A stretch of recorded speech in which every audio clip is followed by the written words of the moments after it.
Claire's fathers, I think, this evening. Claire has been working on Indonesia for quite a while, I think, and I know I met Claire some years ago and have been visiting CRCS several times, and she has been, I think, working on her ethnography on Islamic education and becoming a santri in pesantren, santriwati. I think in Mualimin and in Krapya ya, Mbak Claire ya, and now Claire is teaching, doing her teaching role at the at the Department of Religion, Florida State. Yeah, please, Mas Azib, help to mute the participant. And our topic tonight is morality on the digital age, social media usage and religion among Indonesian Muslim school girls. I believe this is part of Claire's dissertations, and I think they will be interesting to learn about this because, yeah, everyone talk about digital age now, and youth is something is part of that culture.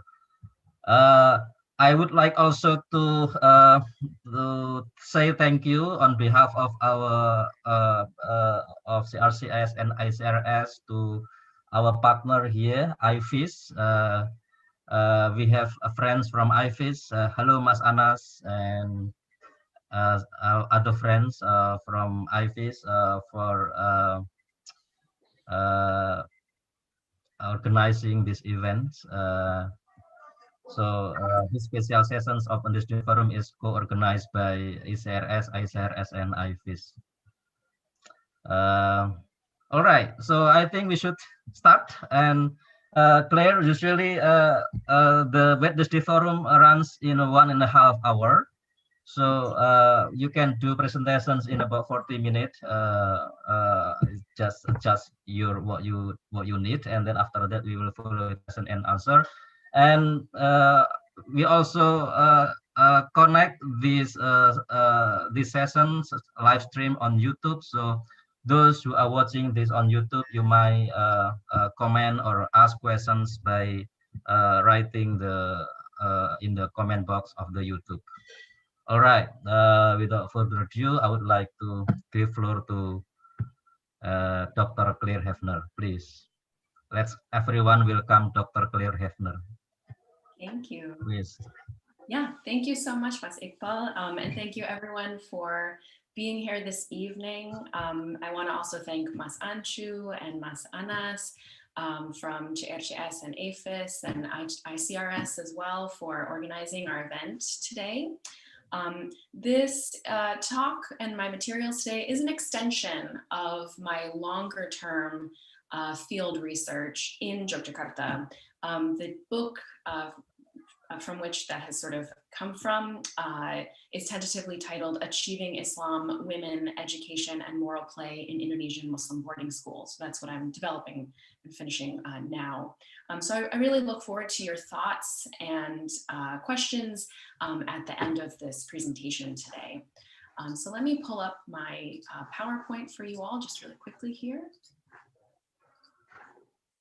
Okay.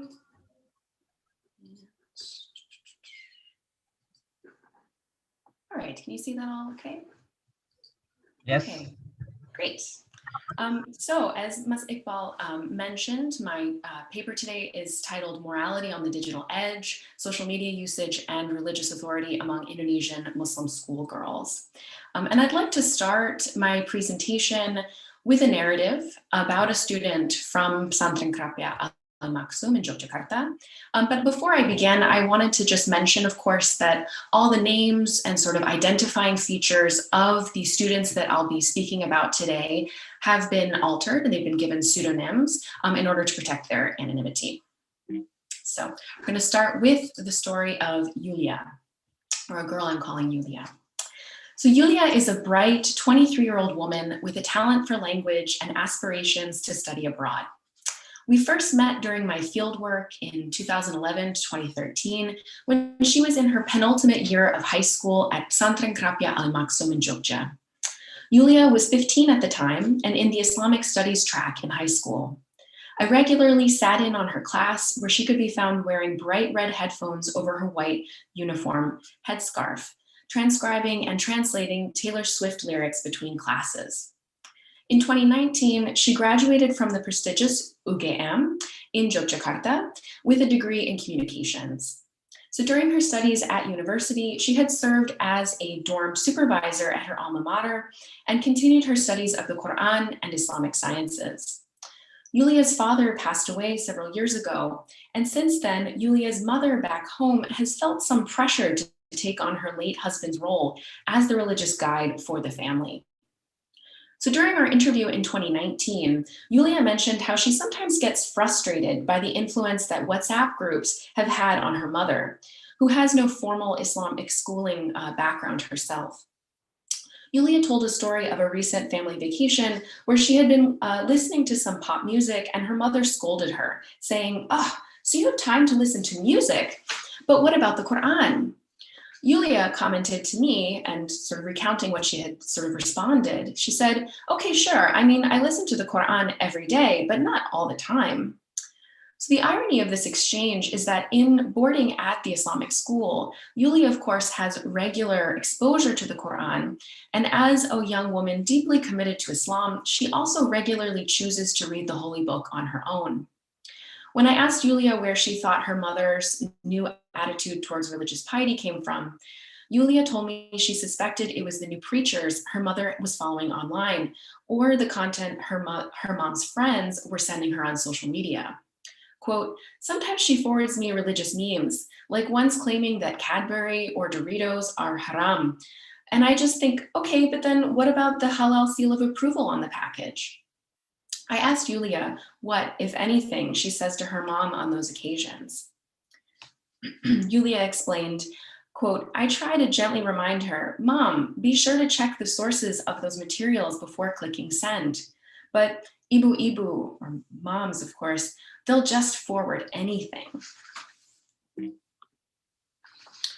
So my presentation today is an analysis of internet access, digital literacy, and debates about morality in the context of two well-regarded Indonesian Islamic schools for girls. In urban Indonesia, the smartphone has become a central fixture of the social landscape, as I'm sure you're all very well aware. The ubiquity of digital technology has been heralded by some scholars and social commentators as a great democratizing force and an opportunity or an important catalyst for social change. Within the study of Islam, internet access is credited with having allowed for a greater number and range of participants in debates about proper religious forms and practices across the Ummah, a process that Eichelman and Anderson have referred to as the fragmenting of religious authority. Yet many Indonesian cultural observers, political officials, and religious leaders have raised concerns about the moral dangers of uncensored internet content and the addictive nature of social media consumption practices. And of course, as you can see on the slide here, these are several examples of Instagram posts raising such concerns.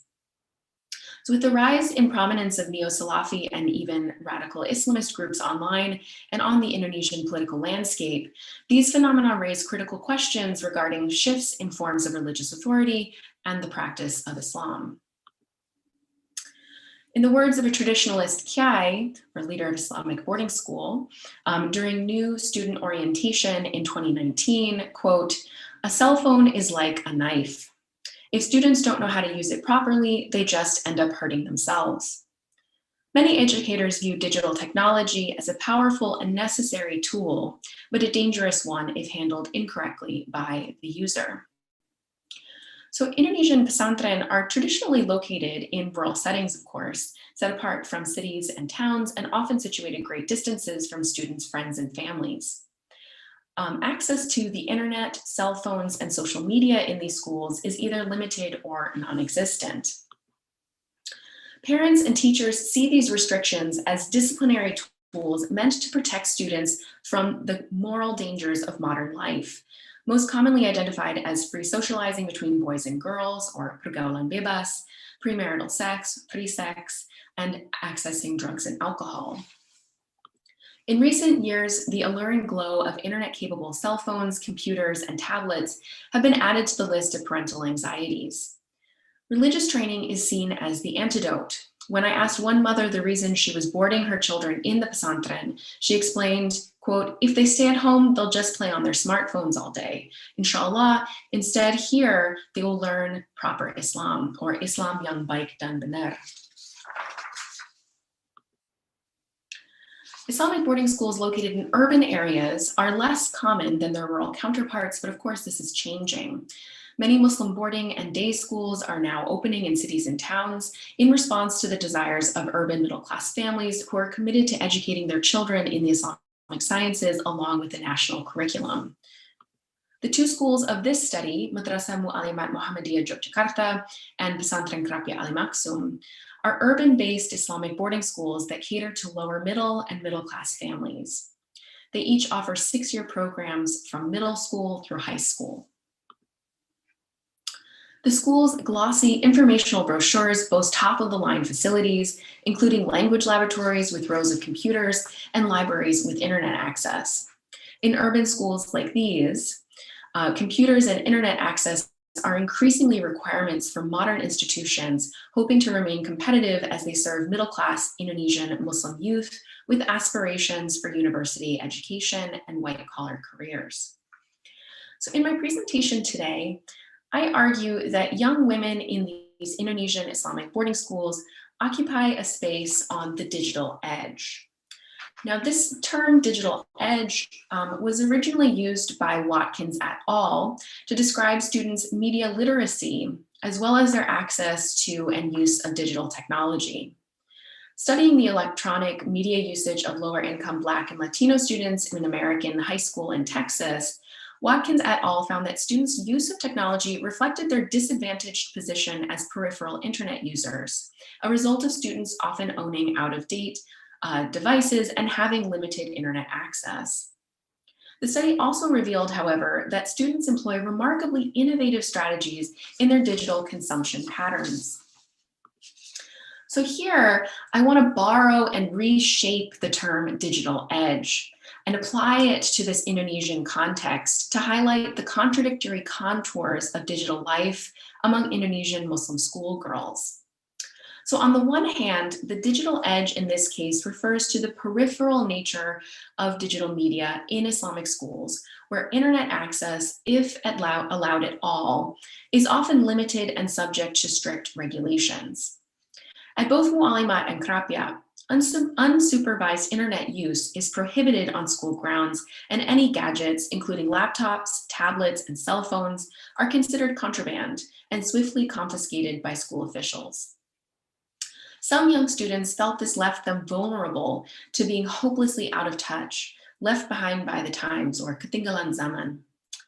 On the other hand, the limited internet access that Mu'alimat and Krapia granted their students gave them a digital edge over their less modern or kurang modern, kuno in their words, or uncool, katro, peers at Islamic schools where internet and computer access of any kind is typically not allowed or simply not available. Knowledge of and access to the internet in Indonesian Muslim schools has emerged as an important element of status distinction, or gengsi, and cosmopolitan style. So departing from Watkins et al., my aim here is to go beyond this initial concept to examine the broader moral, social, and gendered elements of what I would like to call the digital double edge. I do so in 3 ways. So first, Krapia and Mu'alimat students are viewed as on the edge because of the possibilities of their being drawn away from the ethical milieu of the school and into the morally ambiguous, nebulous space of the internet. Second, I demonstrate how women are subject to a greater level of scrutiny and critique in their online posts than their male counterparts. Third, This access young female students are granted also puts them at risk of being drawn in by the messages of more conservative or even radical Muslim groups and new preachers whose messages populate the internet. Mualimat and Krapia, and here's just a little background about them, are of course affiliated respectively with the mass Muslim social welfare organizations of the Muhammadiyah and the Nahdlatul Ulama, or NU. The two organizations come from different Islamic legal, pedagogical, and epistemological backgrounds, the former being modernist and the latter traditionalist. As many of you are well aware, these two organizations were key players in Indonesia's independence efforts and have long been seen as two pillars of Indonesian Islam, to quote Fayard and Madinier. Though this has, of course, been changing in recent years with the emergence of prominent and influential conservative and radical organizations in the country. As has been well documented by several of our friends and colleagues here at CRCS, including Dr. Iqbal, schools have been a front line for growing conservatism among young Muslim Indonesians, reflecting the macro level conservative turn in the broader political arena and society. So by way of example, this photo here went viral in the summer of 2019, and it shows students at a state Islamic high school waving the Tawheed flag at orientation, along with some comments here from Felix Siao. So these flags are associated with the banned transnational Islamist group Hizbut Tahrir Indonesia, or HTI, as well as the Islamic State of Iraq and Syria, or ISIS. This photo raised national concerns about radicalization in public schools. So all of this is to say that a closer look at daily life on school grounds demonstrate that Indonesian schools can become spaces for debates about morality and piety that often go beyond or against the grain of state rhetoric, state curriculum, or traditional religious leaders. Social media has become another arena where moral deliberations and contestations are taking place and being actively disputed. New Islamic preachers are working to shape the narrative about what is and isn't proper Islam, and traditional Islamic authorities are at times struggling to keep up an online presence. So I examined how these two schools and the broader Muslim social welfare organizations are dealing with such challenges. Young women students have their own perspectives on school policies and have developed creative strategies for evading, challenging, and circumventing school regulations as they playfully test the boundaries of their school's moral guidelines. As we saw with the story of Yulia at the beginning of my talk today, young women students are themselves creative consumers and producers, not just blindly imbibing content, but creating posts or making choices or kind of critiquing others in their online participation. These everyday decisions often reflect subtle shifts in the public norms of Islam in Indonesia as conservative preachers and movements gain traction in the country. So I take these processes into consideration as they fit into broader debates in Indonesia about Islamic propriety in the digital world. At the level of young women students, I'm interested in the ways in which everyday decision-making about what to post, like, and share can be a space for claiming religious authority as young women from these two institutions engage and interpret alternative messages about Islam. So a little bit about the sort of schools and their rules and guidelines about digital technology. At Mualimat and Krapia, girls are kept on an exhausting schedule of classes, Islamic textual analysis, leadership training, etiquette lessons, and curricular activities that keep them preoccupied from before sunrise until well into the evening. A busy schedule is seen as an important disciplinary tool by administrators, teachers, and parents, one that keeps the student immersed in the ethical training of the school. During the regular school period at Mualimat, MP3 players, personal cell phones, laptops, and other devices are expressly forbidden. At Krapia, students' own devices are sent home with parents and guardians at the start of the semester. Students are, however, allowed access to a shared dorm cell phone. This is a photo from 2013 of a student texting her family on a cell phone that she shares with about 75 of her dorm mates. So these restrictions about access to digital technology reflect the school's efforts to insulate students from the temptations of morally suspect popular culture and the possibility of dangerous distractions. As one Kiai warned parents in the incoming class of 2019, quote, "If you send your child to school with a cell phone, the first time we catch her, we'll send the phone back to you. The second time we catch her, we'll return your child." So at both Krapia and Mualimat, moral instruction on the dangers of digital media revolved closely around what the internet and cell phones might lead to, namely unsupervised encounters with the opposite sex. Dorm supervisors and administrators often assumed the worst when it came to the reason students brought phones to school. Quote, "Basically, if a girl brings a phone to school, she probably has a boyfriend," claimed one Krapia alumna who now serves as a dorm supervisor.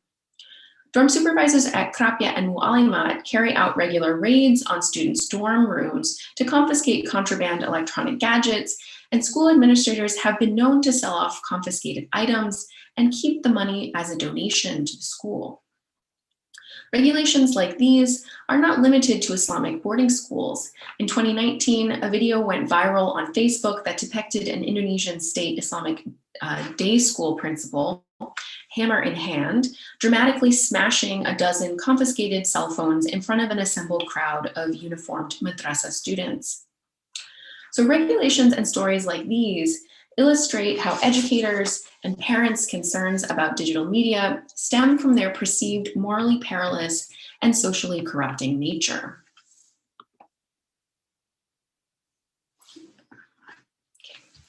So at Mualimat, a central focus of the moral instruction around digital media was the idea that the internet is a virtual public space and is fraught with all the moral dangers associated with the actual public sphere. During a special Ramadan assembly at Mualimat, a local professional motivational lecturer, Ibu Vicky, lectured on the importance of appropriate Islamic dress for girls, especially when they're out in public where they are representatives of the school. She warned students that the internet is a public space too, one where girls must be particularly careful to monitor their self-image and cautious about how much and what they reveal.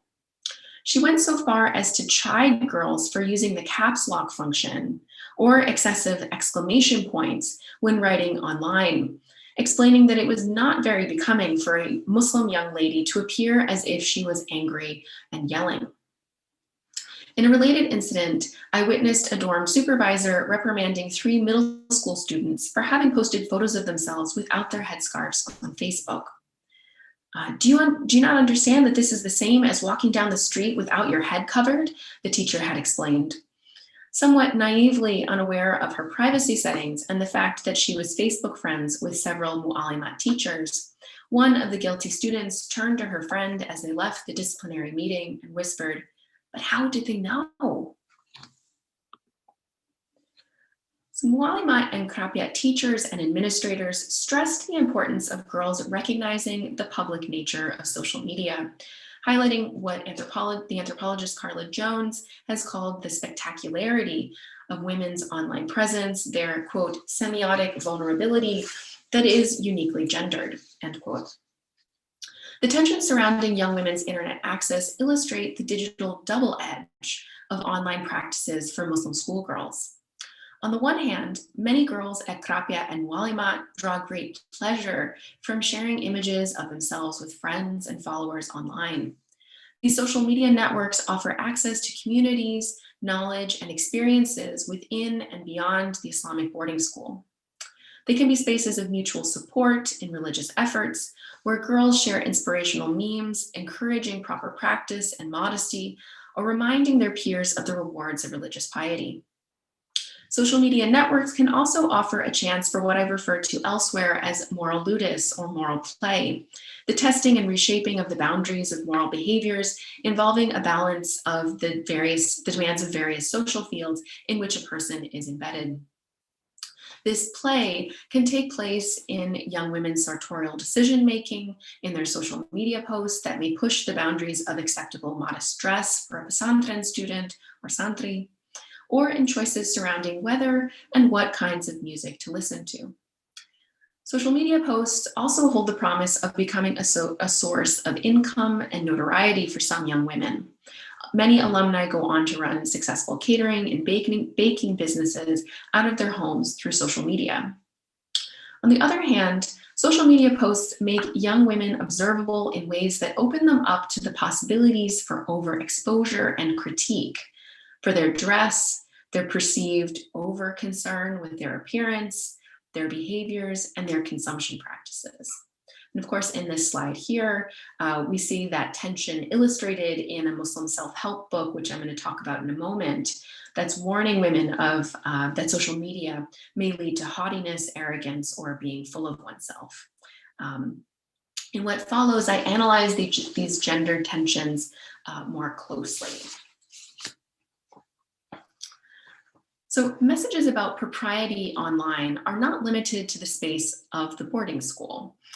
Concerns about inappropriate access to online content are commonly articulated by political and religious figures.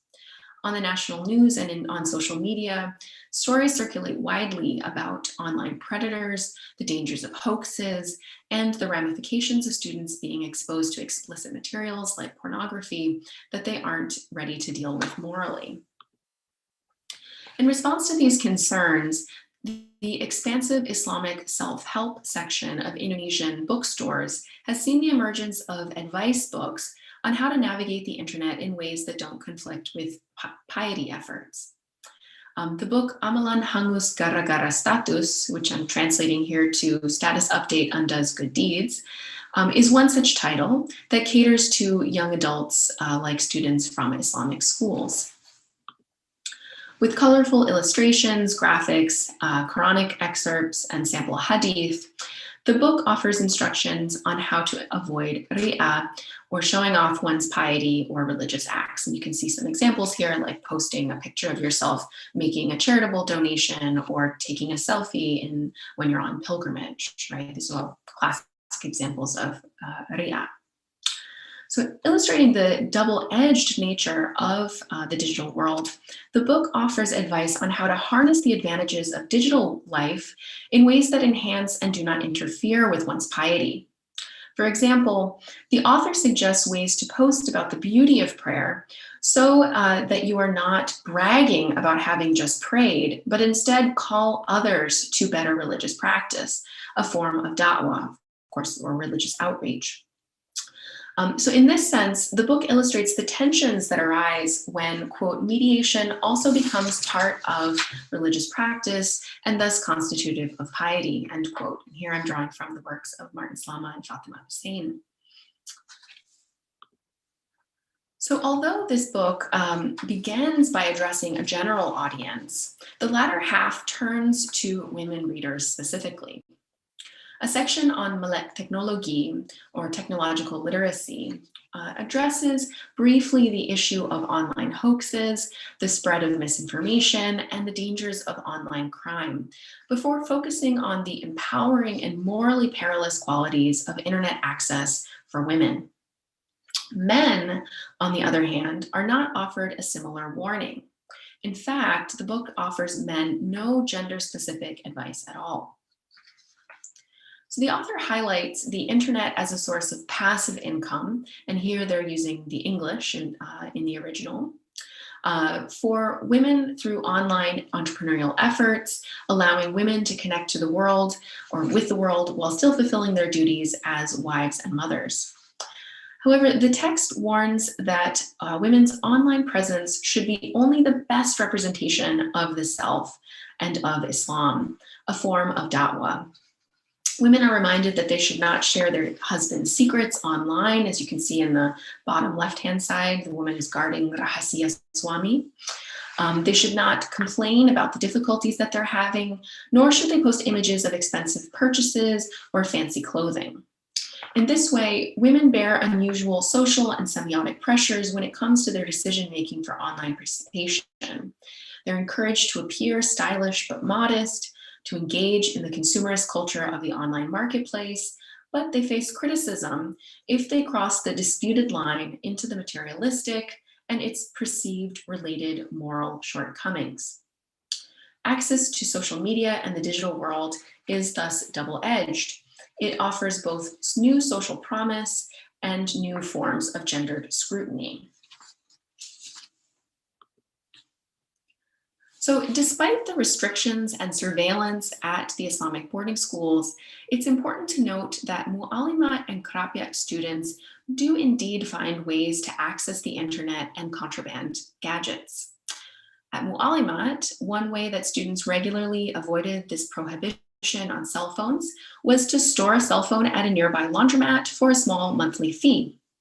At Krapiak, girls often left their phones with older friends or siblings who were attending university nearby.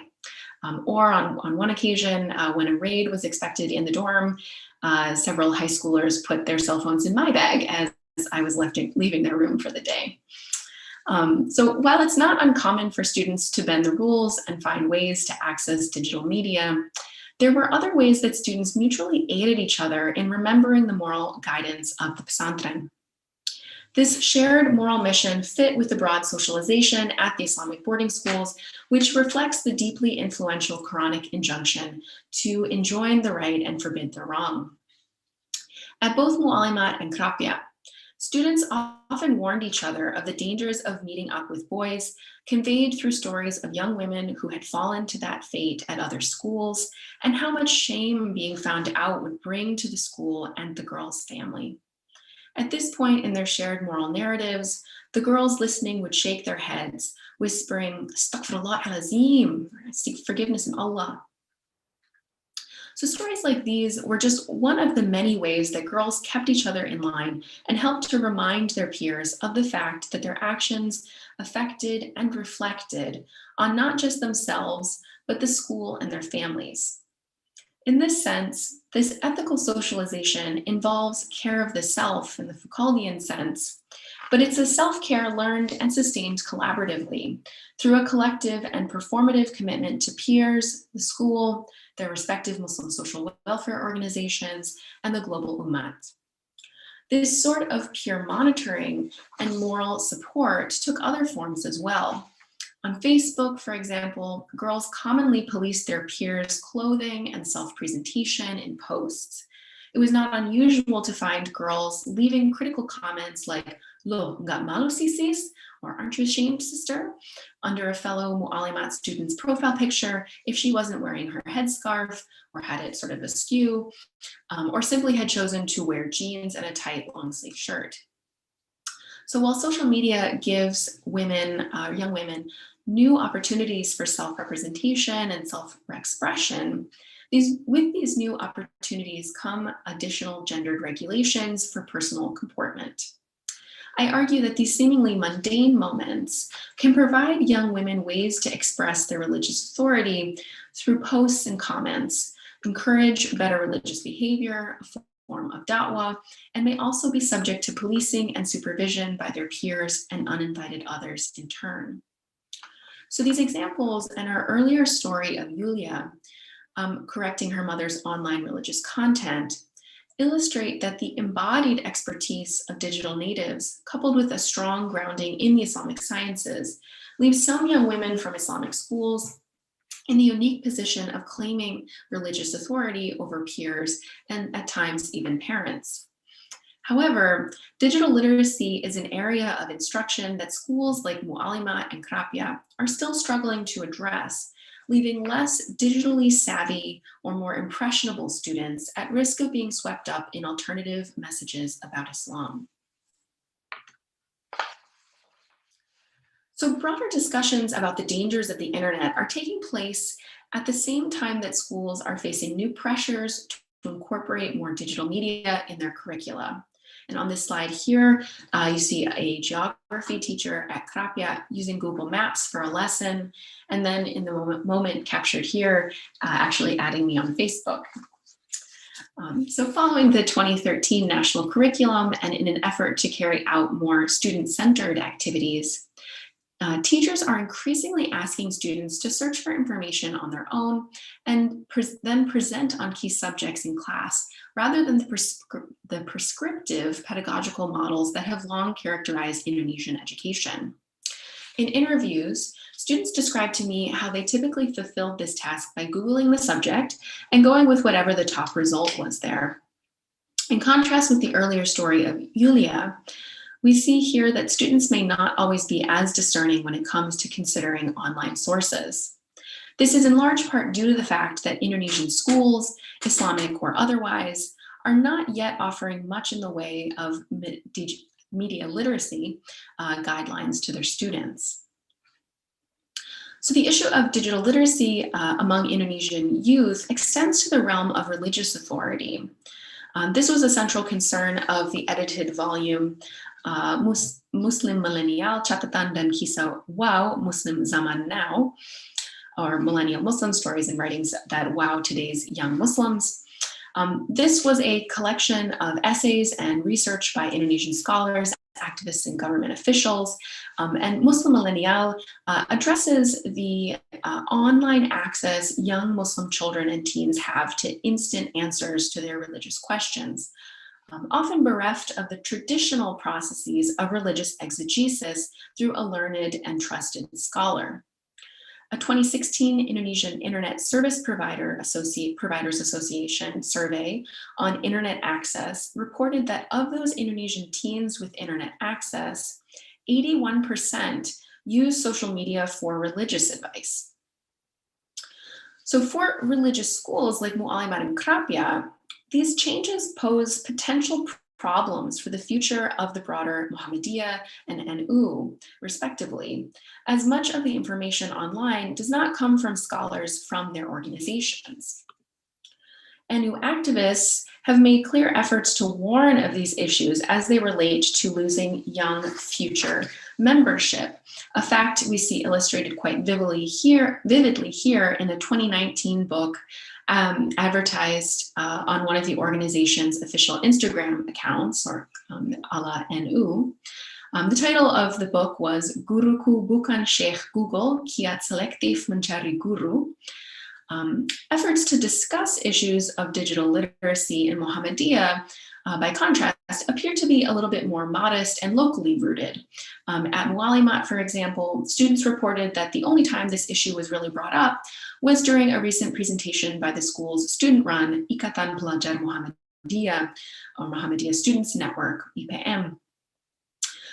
So in this final section of my presentation today, I want to consider these developments in light of the rise of media-savvy, neo-Salafi, and Islamist preachers and movements in the country.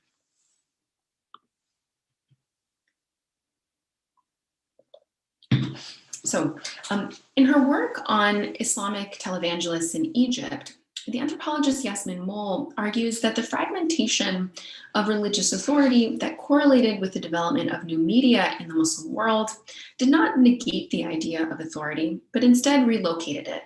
Quote, the legitimacy to narrate is now derived not from one's mastery of the religious sciences, but through one's own personal experience and journey to a more virtuous life, end quote.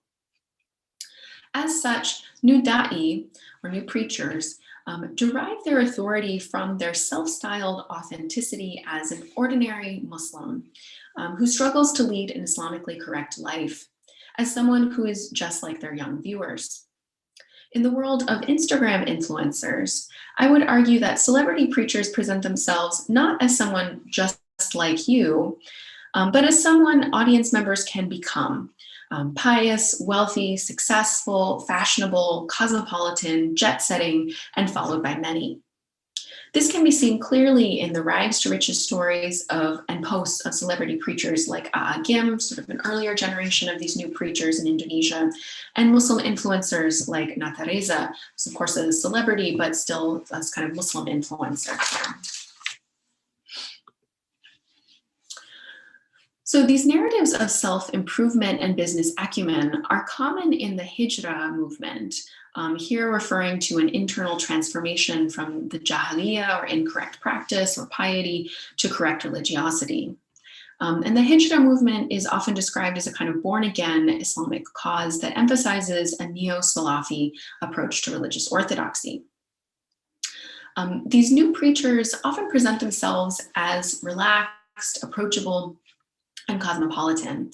like Hanan Ataki, who you see down here on the bottom right-hand side, a skateboarding enthusiast who dresses in what might be viewed as classic hipster attire, jeans, plaid shirts, thick rimmed glasses, and a beanie in lieu of a traditional skull cap. Preachers like these preach about subjects relating to the everyday lives of youth, like issues of avoiding dating, pursuing marriage, and the struggles of piety. However, compared to their Muhammadiyah and NU rivals, the new preachers emphasize more restrictive understandings of women's dress and role in public life, and a growing intolerance, particularly of religious minorities. In this way, we see that the democratizing effect of social media like Twitter and Instagram have amplified the voices and influence of social actors not necessarily committed to the religious pluralism of Indonesia. Specifically, the political influence and social standing of NU and Muhammadiyah more broadly has been weakened by the emergence of numerous lively radical organizations and internal conflicts within the respective organizations. So some of the success of these new preachers comes from their neo-Salafi messages of discursive coherence in their da'wah, providing neatly packaged, creatively designed messages on matters of religion that speak to the religious needs and questions of middle-class Muslims newly committed to their faith and with little formal religious schooling. So neo-Salafi preachers like Felix Siao, who this is an account that's affiliated with him, with his daughters, but it's also part of his broader empire. And of course, he has a background, Felix Siao has a background in marketing, so he's particularly good at this. Yogyakarta-based NU activists who I spoke with were well aware of the sort of media savvy of new preachers, and they noted that older NU preachers were struggling to stay up to date and relevant on social media. One Krapiat Nyai explained that NU is actively encouraging senior preachers to create content that fits platforms like Instagram, while also promoting younger preachers they hope will have youth appeal. So while NU has faced similar challenges to their authority that have left some scholars pessimistic about the future of the organizations, their grassroots efforts to combat growing conservatism and the influence of the Hijrah movement in particular have been anything but subtle. On social media and NU-affiliated websites, activists call out specific preachers like Felix Siao and others affiliated with the Hijrah movement for what they see as the faults of their interpretation. In July of 2019, I attended a play by Fatayat NU in Yogyakarta, and this was a play that was written by a local Fatayat activist and her friends. She herself was an alumna of Krapia. And the title of this play was Islam Yang Mana, or Which Islam? And it followed followed a young woman protagonist who narrates and witnesses different religiously inflected scenes throughout the play as she tries to understand which Islamic practices are right for her. The content of the performance was part of NU's larger Perempuan dan Perdamaian, or Women and Peace, efforts to recruit women in the fight against radicalization and the spread of misinformation online. In the play, Hijrah activists were depicted as hyperbolic and misinformed in their interpretation of texts and practices. The play drew a direct line between neo-Salafi activism and terrorism, presenting the latter as a threat to the project of Indonesian nationalism and to a proper profession of Islam. It situated NU and its female membership in particular as the bulwark guardians of Islam Nusantara, the Islam of the archipelago, which of course is the motto of NU's social efforts since 2015. So in this sense, Fatayat clearly recognizes the critical edge held by young women activists and is working to harness this resource in their efforts to combat threats to their religious authority from more conservative groups in the country. So just some final thoughts here this morning. So across the Muslim world, digital media offer new spaces for ritual practice, support in piety efforts, and for broadening of the Muslim public sphere. Not only are authoritative interpretations of Islam now in many hands, but I argue that for young Muslim women students, moments for claiming religious authority may take place on a micro scale while having macro level socio-political ramifications. Like the Kiai at the start of this talk articulated so vividly, smartphones and the digital world that they hold are powerful tools, cutting edge, necessary, but dangerous if not handled with appropriate care or moral training. The edges can be sharper for young women than their male counterparts, as women's bodies, self-presentation, consumption practices, and piety are subject to greater surveillance and critique online. The urban pesantren in my talk today, with their restrictive internet access, provide students an edge over their peers at more traditional pesantren. But it's an opportunity to participate in a morally murky cyber world that may test the limits of the school's ethical training. Simultaneously, access granted to young female students puts them at risk of being drawn in by the messages of more conservative, fundamentalist, even radical Muslim groups and preachers whose messages proliferate on the internet on a scale disproportionate to their formal organization in society. Krapia and Mu'alimat school administrators are invested in the continued influence and growth of their respective social welfare organizations, a future that largely depends on the continued youth interest and identification with their groups. Students' access to the internet situates them on the edge of being swept up in the current of alternative messages about Islam and proper Islamic practice, in particular by popular social media savvy neo-Salafi preachers. Rather than view women as mere passive consumers, my research demonstrates how young women users at these two schools are active participants in online discussions, engaging and interpreting what they encounter online, and even producing content themselves.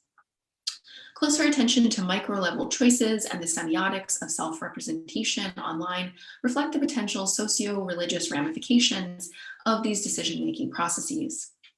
Ultimately, young women's everyday internet practices are about something more than just leisure. In this case, they have the potential to actively shape the broader religio-political landscape of Islam in Indonesia as critical custodians of the digital boundaries of their communities. Thank you.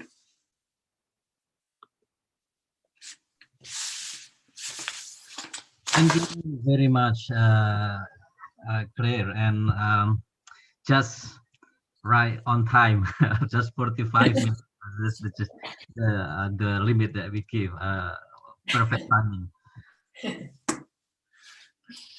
Interesting study, and I think as religion is becoming increasingly digital, but there are segments of young Muslim who are restricted from digital world. Well, I think the case of Abya and Mu'alimat, I think, is the case where there are ways for the students to access digital, the internet, etc. But I think there are cases of pesantren where access is completely closed for internet. And I mean, to the extent that some pesantren, I saw the picture that's demonize handphone to the extent of when they enter the pesantren, they have to like virtually, like literally, they have to destroy the phone. As a requirement for entering the pesantren. So I think, but this I think is a good question to raise now, whether it is still relevant now to restrict access to internet for Islamic boarding school. And I think this is a dilemma that many pesantren I think is facing. Just right time to ask these questions. Thank you very much, Claire, for your presentations, and I would like to now use the time we have about. I think 45 minutes for question and answers. I'm very happy that we have a very good crowd this evening and morning in the US, and we have some I think prominent scholar in this audience as well. So I would like to invite for now three people to raise questions, and maybe I would like to invite one person who would like to ask directly, and then maybe I will ask Mas Aziz to read one question from YouTube or from the chat box after that. Okay, we have hands up.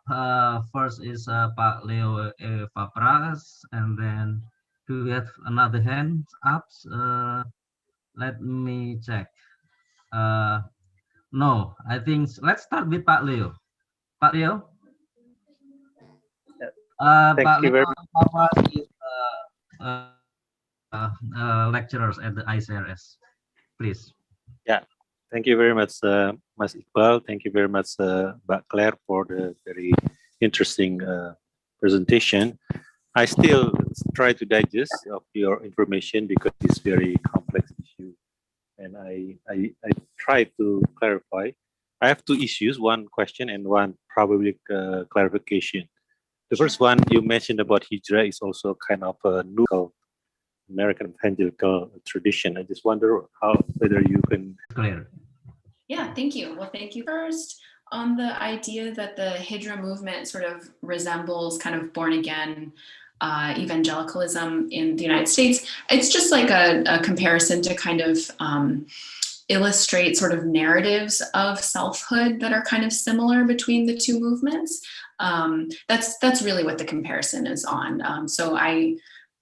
There's also a similar kind of emphasis on sort of a populist kind of approach or understanding of religion too, but that's the parallels just to kind of clarify for also to TikTok yet, because at the time when I was doing a lot of this, TikTok hadn't taken off yet. And so you know more about TikTok making a choice to follow someone, right? And you might follow someone sometimes that you may not actually agree with, but you may just be interested in, right? So it's hard to say. And I'm still struggling to think about how do we measure like what a follow and a like means, right? Because like I follow a lot of accounts that I'm just fascinated by, but I'm not necessarily a supporter of, right? So I think it raises really interesting questions of how you measure and quantify, like what does that more about the role of algorithms. Yeah, to add a little bit, just yeah, super relevant. Yeah, that's another place where you see these networks being created, right? Why were you interested in studying all this? What make it significant for students of anthropology? Why? Yeah. Yeah. Yeah, great question. So my interest in thinking about digital media really comes from the fact that I work with young people in Indonesia. So it's sort of an inevitable kind of growth from that. If you work with young people, they're all online now, even if it's a restricted access to the online world. So this is new. Most of my research is really concerned with issues of morality and daily life in Islamic boarding schools. But what I see is that now, even if you're asked to leave your cell phone when you go to the school, kids are still thinking about and communicating and engaging with online communities and conversations. And so I feel like it's important to think about that. And in the anthropological study of morality, I think we need to think about those digital spaces too, because there is something happening there beyond just, so it's important for us to kind of start thinking about how do we theorize that? Thank you. It's almost impossible now for you to escape from the digital world, even in places where it is restricted institutionally. To access. Yeah, and actually, your point earlier, when those kids go home, even if it's just for a few weeks during Ramadan, with when they're home, so it's still a part of their world, even if it's becomes a small part, right? When they're in a more restrictive school. Yeah. Yes, Setiawan. Hello. All right, please. You have questions. Connection is really bad here, I think. Okay, where are you now? Yeah. Okay, first time, let me introduce myself. My name is Setiawan. So the first question is, what do you think about if you did your research and you found the student is prohibited? Yeah. Well, thank you, Pak Setiawan. Is this Pak Setiawan from Mu'alimat? English teacher? That's right. I remember you. Trying to. It's nice to talk to you again. Nice to talk to you. We can keep in touch again in WhatsApp. Thank you very much, Ms. Claire. Yeah. You are talking to Ustad now, yeah? Yeah, it's a great English teacher from Walimat. We had the pleasure of meeting in 2019. So, jadi senang sekali ketemu lagi, Pak. Yeah.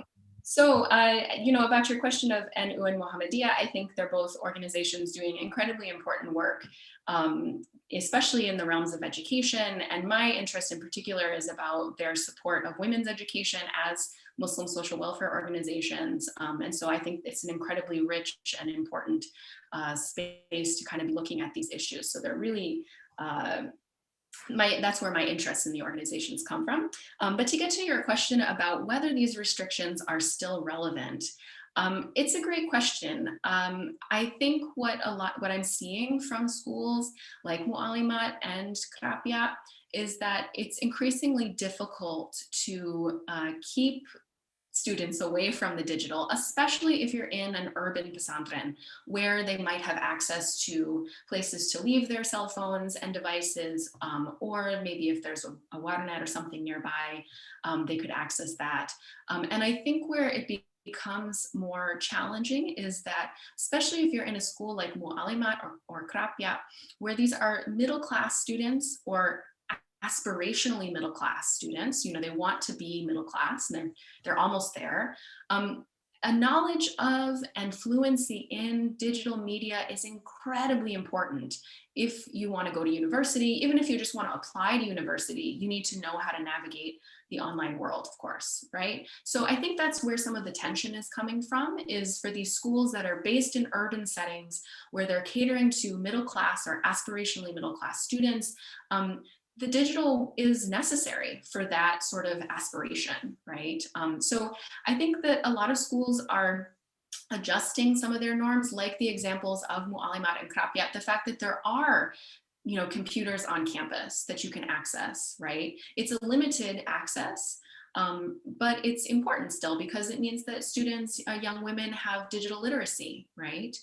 Whereas at other Islamic boarding schools, if you're not having access to computers and cell phones and tablets and knowledge of the internet and how to navigate it properly, you could potentially be at a disadvantage trying to go into higher education where so much is going to be in the digital. I mean, even this, for example, right, being in a Zoom conference or talk, I mean, all of this is part of higher education now. So I think it's a great question, and one that I'm really interested in how schools are answering this. I'm still exploring it. So thank you. Thank you, Claire. Well, actually, we can send back the questions to Setiawan actually, because Yeah. he is the teachers and at the pesantren. Yeah. Pak Setiawan, how is your own opinion about that? Should Islamic boarding school prohibit cell phone? Do you have comment on that? Oh, there he is. No idea. No idea. Okay. Well, we'll talk about it some other time, maybe. That's right. Thank you very much. Thank you. Okay, we have hands from 2 hands now. Actually, one from Dr. Samsul Ma'arif, please. Yes. Thank you, Dr. Iqbal. Thank you, Claire. I think Pak Setiawan is in tension with that question. I think I will follow up that one. So during the pandemic, digital world is inevitable. So it's like a necessary. But my question for this, following up that, your finding, if we look at from the digital world, I wonder about your opinion, like what you said before, the digital world is like a double-edged from the perspective of Islam, from the perspective of the pesantrens. What can we understand from the digital world itself? like the way it presents itself to the people, especially to the Muslim themselves. So if we compare like the digital world with the real world, are they both like just the same in terms of dealing with morality for now? Yeah. So yeah, I'm just wondering about like your opinion on that. Yeah. Great question. Thank you very much. Yeah, thank you so much. So Difficult first, your question. point about the pandemic, very important. So thank you for bringing that up. What I've seen from these schools is that even though there was a period of time when schools went online briefly, they had a lot of challenges. I know from students or teachers at Krapiat, for example, that they may have gone online, students were still in the dorms or they were home, they might not have had very stable internet access. So it really became a problem of accessibility, and ultimately seems like it wasn't sustainable for a long period of time. And so these schools reopened for classes, but like with restrictions, right? Or they were reopened so that they could be in the dorms and have sort of some kind of digital lesson there. But it sounds like it was a very challenging process for a lot of teachers, again, because of limits on accessibility and strong enough internet to be in a Google Classroom or on Zoom. I mean, Zoom is a very demanding sort of application, right, in terms of the sort of bandwidth you need. And I think it's very hard for some students who don't have strong internet connections to actually be in class. So it didn't last as long that long because it just was not possible, which I think is great, because a great example of just how different sort of students' accesses are to the digital world, right? So it may be a kind of democratizing force in certain ways, but still access to the digital is really class restricted and resource dependent, right? So it's still not quite democratic in that sense, right? You still have to have enough money and be in a place where the infrastructure supports your internet connection, right? So there's that.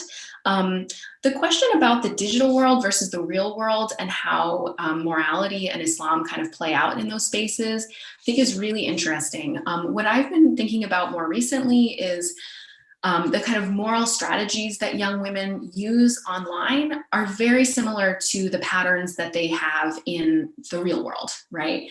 Because of course, like, we think about them as two very different spaces, but we're still the same populations. Like we're maybe able to access broader communities beyond just our immediate communities through social media, but we're still part of the same broader like human world when we're online.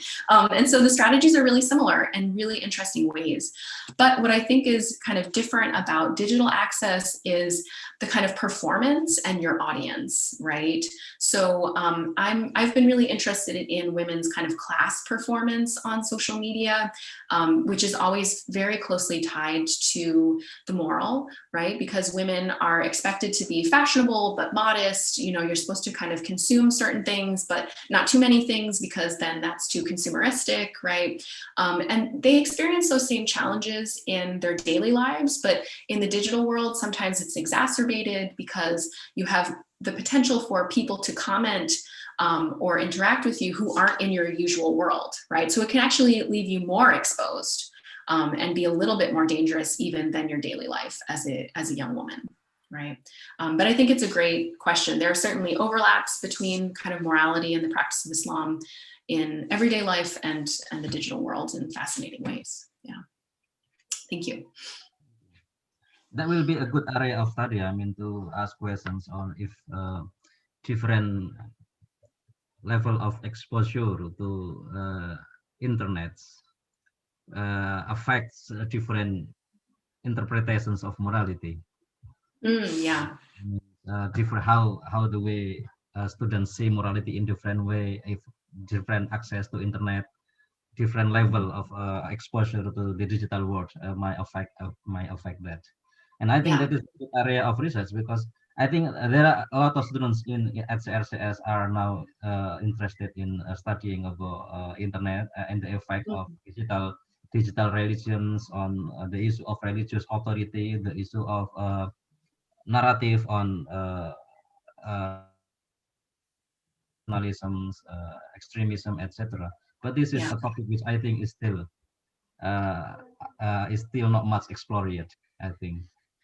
Yeah, I think the challenge is if you're doing research on digital worlds, you also still have to be able to interact with that community offline, right? And that can be very challenging in just the application and to conduct the methods of research, right? So it can be hard if you're trying to study morality from the digital, but you don't know those producers directly, right? So that can be part of the methodological kind of challenge there. Exactly. Yeah. All right. Okay. If I could follow up a little bit.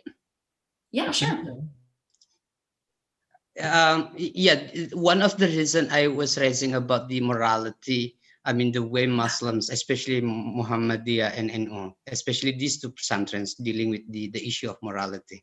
I think these two boarding schools, and if we could bring it broader, like Muhammadiyah and NU, they are like not defender, but like the centers of preaching about morality.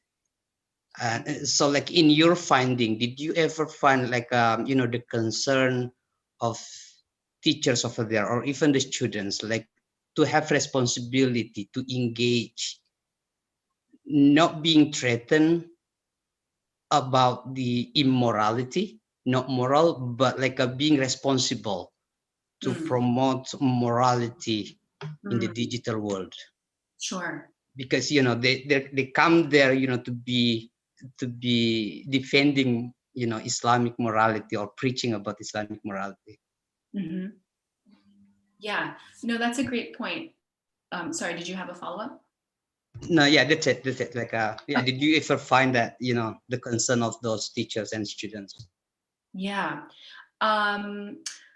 I think that we can think about Muhammadiyah and NU's online presence in its many forms, like at the organizational level, as at times a form of da'wah, right? That it is about sort of preaching the sort of what they understand to be the proper practice of Islam, right? So absolutely to a certain degree, it is about representing Islam in that sense, and encouraging, I think, people to practice or be a part of the networks and communities of NU and Muhammadiyah respectively, right? What I've found to be interesting is that more recently, NU has taken a much more, what's the right word, like maybe the kind of offensive sort of stance against sort of the Hijra movement and other neo-Salafi groups, that they actually very actively post things saying like, hey, Felix Xiao doesn't get it, here's what you should do, right? Or like the book that I showed you the cover of, right? Guruku Bukan Sheikh Google, right? So like the idea that you should be like actually talking to a proper teacher, like a kiai, some imam, someone in your community, right? And not just going online and like Googling something, right? So they are part of this active, struggle for religious authority in the country. And I think NU has been a little bit more explicit in their pushback against some of these neo-Salafi movements. Muhammadiyah has done some of its own activism too, but I think has been more concerned with modernist reformist kind of da'wah and keeping to that rather than calling out other groups, right? So it's a slightly different approach on the social media platforms. Yeah. Thank you. All right. Yeah. Can we have a few more questions, Claire? Can you? Sure.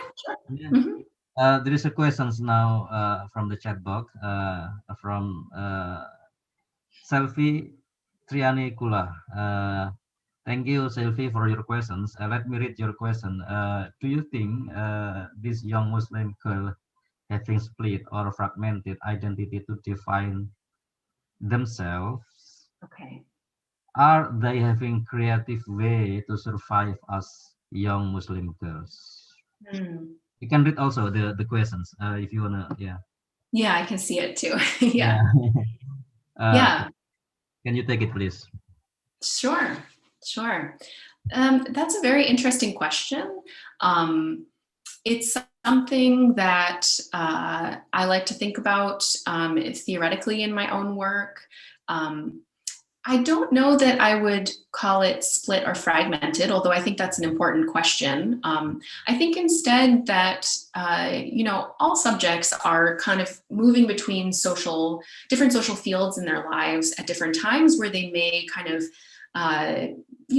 address certain concerns differently as they move through those social spaces. And so I think a part of being a human generally is kind of measuring and kind of balancing those different demands in your life.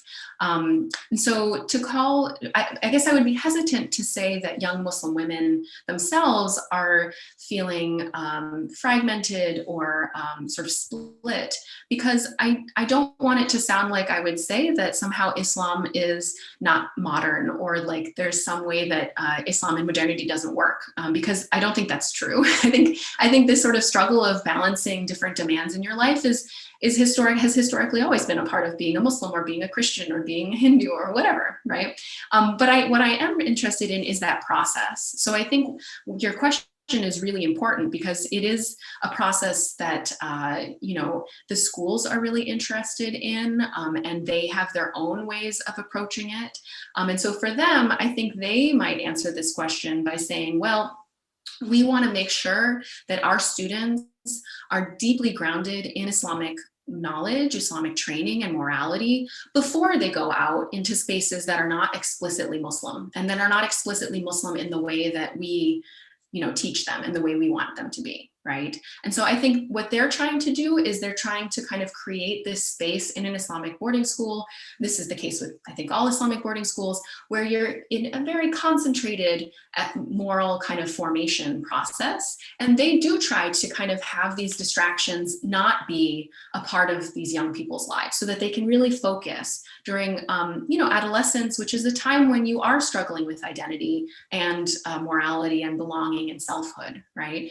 And so what's important, though, to understand is that Islamic schools, while they are trying to create this concentrated moral space, it's not about being separate from Indonesian society, right? Instead, they are trying to create moral citizens for Indonesia, right? So it's not about being separate, like might be the case for some Islamic schools in other parts of the Muslim world, although not everywhere. But in the Indonesian case here, we see that they're really interested in shaping sort of Indonesian citizens. So it's about preparing them for that, what that means, in how they imagine is the best way to do it. Yeah. So thank you for that question. Yeah. One last question, I think. What are actually I was about to ask clarification from Selfie, who asked the question earlier. What does he mean by split of identity? So maybe this is something that we can discuss, because I think you didn't discuss about that, but yeah, that will be interesting to learn also from Sylvie. But we have questions here. It's questions from Aziz. Is it your questions or question from others? Because from Aziz CRCS to everyone. Aziz, is it your questions or you copied someone else's questions? My own question. Okay. It's Aziz's question. All right then. So let me read Aziz's questions. Yeah, Mas Aziz. What are the key differences between Neo-Salafi or Hijrah morality and the NU and Muhammadiyah morality? You mentioned in your presentation a case about dating. I guess dating is prohibited in both camps. Sometimes student NU or Muhammadiyah pesantren who were caught to have been dating would be punished sometimes physically. Yeah. Please comment on that, Claire. Sure.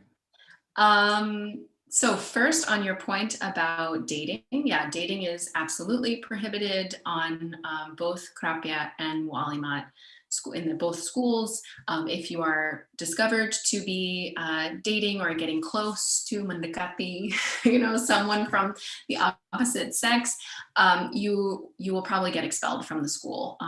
In both schools, physical punishment is not common in these two cases. I know it's common in pesantren generally, but in these two schools, less so. Although I think for male students, physical punishment is more common. But just an aside here.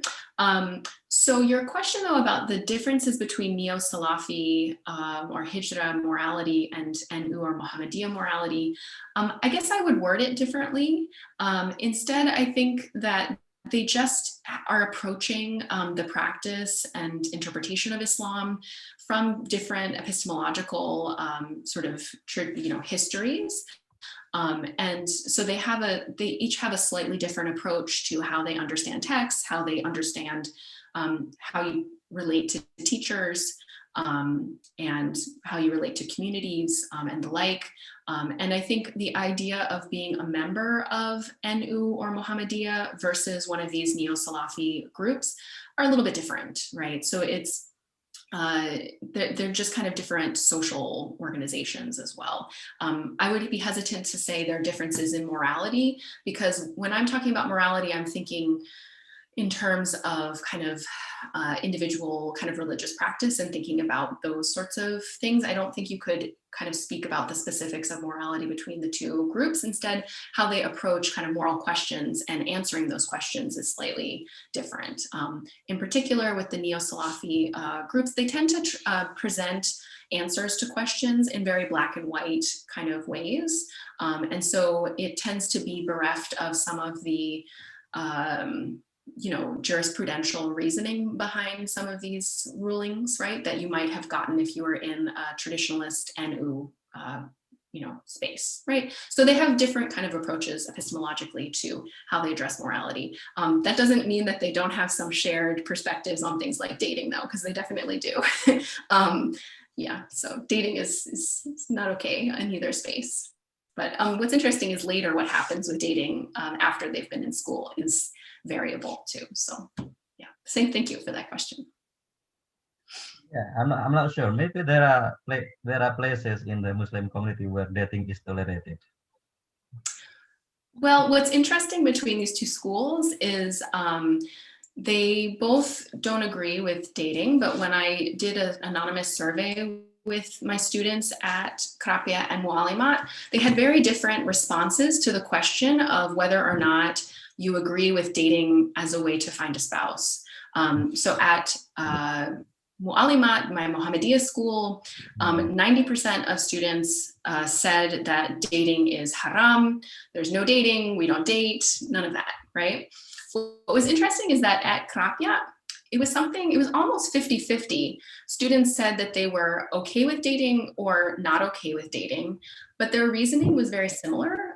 So for students who said that they supported dating, they said, well, I know what my limits are, right? So I know what the rules are. And so dating they don't mean dating like pacaran, like, we think of pacaran, but instead, like, you can get to know a guy, you hang out with friends, and they understood that there were ways to kind of get to know someone of the opposite sex without violating kind of moral guidelines, right? So they had a very different kind of reasoning behind whether or not some kind of dating was okay. Okay, thank you. Well, actually, we almost ran out of time, but there is one student, our graduate, who raised questions here, and I think it's unfortunate if we don't read this question. It's question from Yunita Sari, Nita, who is now working for, I think, for an NGO dealing with this issue now in Jakarta. I'm wondering, beside the algorithm factor, how does social cultural background of your informant play a role in their way of accessing and not accessing certain discourse in social media? Okay. By the way, Yunita Sari wrote a master thesis for CRCS on Indonesia tanpa pacaran. Oh, yeah. So it's Indonesia without dating, yeah? Yeah. Yeah. Can you respond to that? Maybe yeah, quickly, yeah, Mbak Claire. Sure. So how do the social cultural backgrounds of your informants play a role in their way of accessing or not accessing certain discourses on social media? That's an interesting question. I think maybe digital literacy and also socioeconomic background plays a role.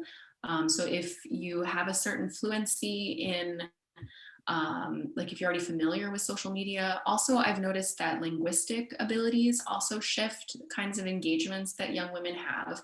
So young women who have very strong interests and skills in foreign languages often are really skilled at tapping into networks and resources on social media and the internet more broadly that will facilitate their abilities to develop their language skills or even study abroad in the future, right? So that becomes really important. So some of it is really individual, whether their interests kind of draw them in certain directions. And I think at Krapiat, for example, maybe one difference to kind of give a short answer to your question is just that Krapiat students tend to come from a slightly lower socioeconomic background than Mu'alimat students, because Mu'alimat is a very prestigious elite cadre school. And Krapiat is also an elite school, but it caters to a broader kind of socioeconomic background of students. So those students might have more limited resources when it comes to accessing digital worlds. Yeah. Thank you. Thank you. And I think that this should be the last questions. And I believe for many of the audience here, it's not only an academic discourse here, but also like a personal experience, because many of the audience here are coming from pesantren, I think. And Yeah. maybe some even are coming from the graduated from Krapia and from Alimat as well. Yeah. I can see some names who I know are coming from those two institutions. So should be about interesting. And for myself, actually, clear because I'm now supervising a pesantren myself. So, and we are actually we're actually dealing with these tensions of whether or not we should prohibit cell phone for students. So you're well aware. We make decisions, and actually last week actually I trained students, the pesantren student, on how to do copywriting using their cell phone. Oh, okay. So and post their copywriting on their Instagram. So I mean, try to make use of the access to the internet. But yeah, there are tensions in there. Mm-hmm. Yeah. All right, Claire. This is, I think, the end of the Wednesday forum. Do you want to add something before we close? Anything to add or to say? No, I just want to say thank you all for your wonderful questions. I look forward to meeting again with many of you and meeting some of you in the face-to-face for the first time sometime in Jogja, I hope. So all right. Stay well and be healthy, everyone. Thank you again for the opportunity to be here today. Thank you very much, Claire. Mas Anas, do you want to say something on behalf of IFIS? Terima kasih Mas Iqbal. Dr. Claire, thank you for your insightful presentation. Terima kasih. Mungkin saya ingin menggunakan kesempatan ini untuk mengajak teman-teman dari CRCS, ICRS UGM untuk bergabung di IFIS MSU Conference on Indonesian Studies. Pengumuman sudah kami pasang di website IFIS, bisa bisa dicari bagi teman-teman yang ingin submission your abstract. Silakan, deadline tanggal 31 Maret ini. Kami menunggu abstrak dari teman-teman dari CRCS dan ICRS UGM. Mungkin itu saja. Terima kasih. Semoga ini menjadi kesempatan pertama dan semoga ke depan tetap ada kegiatan bersama dengan CRCS, dengan IFIS tentunya. Terima kasih Mas Ancu telah memfasilitasi kolaborasi ini. Sekali lagi terima kasih Dr. Claire, thank you. Salam untuk Pak Bob. Okay, thank you Mas Anas. And I think we would like to say thank you very much, Mbak Clear, ya, and hopefully all the best with your work there.